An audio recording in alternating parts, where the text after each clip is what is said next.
Welcome back to a new review on MANN Cinema Reviews. Today, I'm going to be reviewing with my dad the new Legacy Space Jam. And where can my dad be? Where? Here I am. Welcome to the Space Jam episode of MANN Cinema Reviews.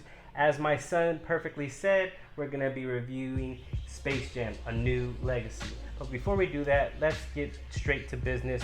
Tell the folks at home what they could do to help the channel. You can hit the like button, you can hit the subscribe button, and turn on the notification bell when the new review is posted. Leg up.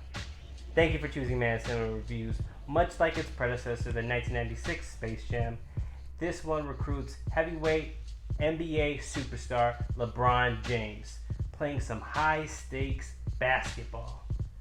LeBron James is really hard on his youngest, Dom, to follow in his footsteps. Dom is really wanting to become a video game developer.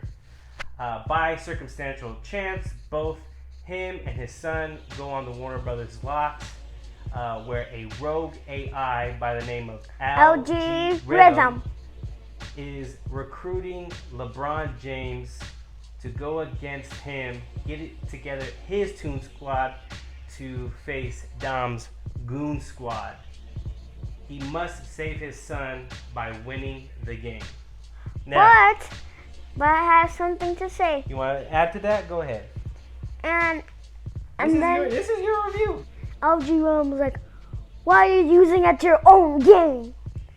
And LG Rhythm is beautifully played by Cheadle. He is the villain in this film. He's having LeBron James go into the Warner Brothers software to recruit IP. I mean, you see a bunch of Warner Brothers icons. Go ahead, tell them what you see. And you see in the crew, The Mask, and Pennywise, all these other films that Warner Brothers directed, all the other stuff. And there's this funny scene where the cat and Tweety Bird, guess what? They think that Michael B. Jordan instead of Michael A. Jordan, because the cat thinks Michael B. Jordan is the real actual Jordan. I think it's Sylvester that recruits Michael Jordan, not realizing it's Michael B. Jordan, makes a cameo, which is funny. There's a lot of funny stuff in here, don't you agree?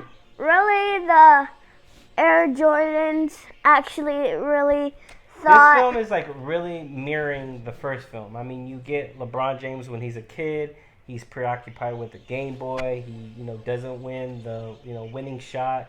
He doesn't want to be preoccupied, with, distractions, as his father would say, but rather, stay in the game and, hone in on his skills. You see that with the first film, and you see it in this film. And much like that film, LeBron James doing what Michael Jordan's doing, he's really helming the film. And that's what I liked about this film. Do you agree? What did you like about this film? I liked how he switches back to Toon Squad instead of the Goon Squad. Because the Goon Squad is But did you like the animation? Yeah, I liked the animation. I know why it took a lot of days to make it, because it's so hard with the detail of the film. Because the film is going to cartoon, live action. It's just the movie just goes back and forth as it goes on. Right. The film, it's just... I mean, you even see an animated LeBron James, which is pretty cool.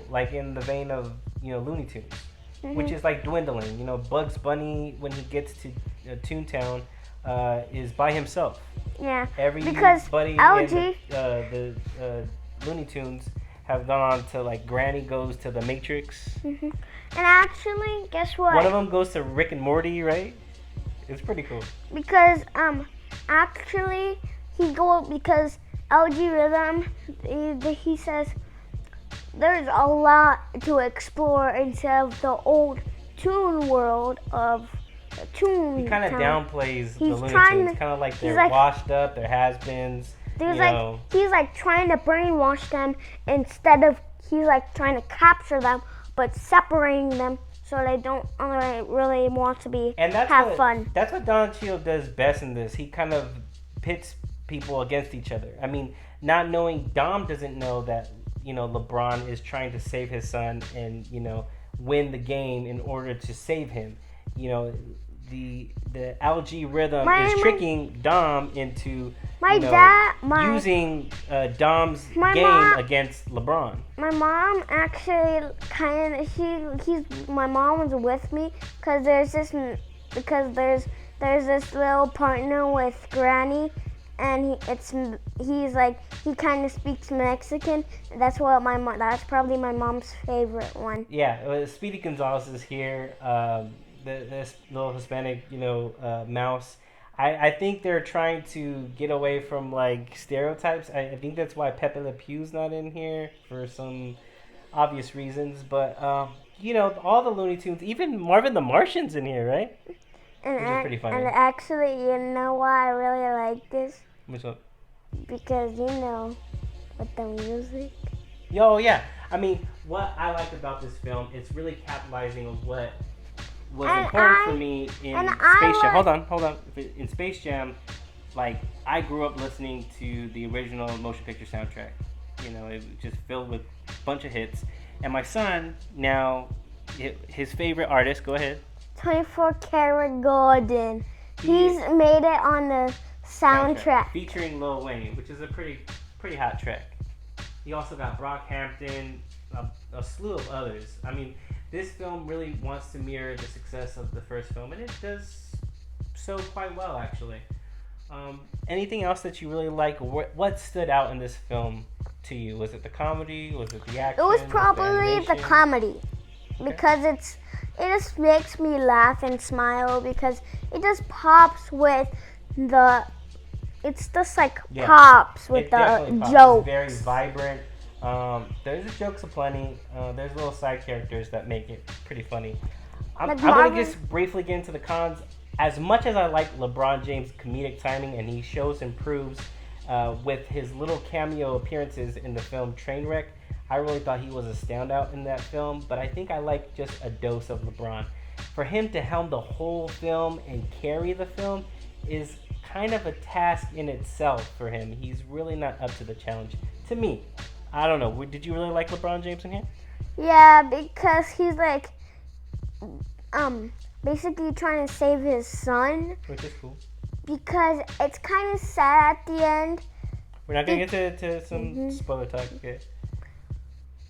But he's. But you can sense the bond that he has with his son, right? He doesn't really understand his son, but it progresses that he learns to know what his son likes, knows that he's not going to follow in his dad's footsteps, knows that he's interested in basketball, but in another capacity, making video games. Yeah, because he has a basketball talent and a making game talent. Yeah. What would you give this? I would give it a 5 out of 5. And when you hear me say 5 out of 5, I mean 10 out of 10. I think a lot has to do with how fun it is for kids. It really pops. It's very appealing. It's bright. Just like my son said, I think a lot of the kids are its core audience, and the inner kid for the adults gets to shine as well. I mean, you get to hear the new generation of talent on the soundtrack. You get to see the new animation and the new special effects in this, and it just brings back nostalgia. I think you just get the feels. Initially, outside of Don Cheadle, there's not much for me to like about this film. Initially, I was going to give it no stars, as much as I really think that Don Cheadle's chewing up the scenery in here. I will give it credit for what it's doing and what it represents for the new generation, a new legacy, if you will. So with that, I am giving it a soft spot. My son really is an influence on me with these reviews. I will go ahead and bump it up. I'm being nice. I'm going to give it a 1 star. And just how, impressive it looks. Right? Mm-hmm. Thank you very much for choosing MANN Cinema Reviews. Peace. We out.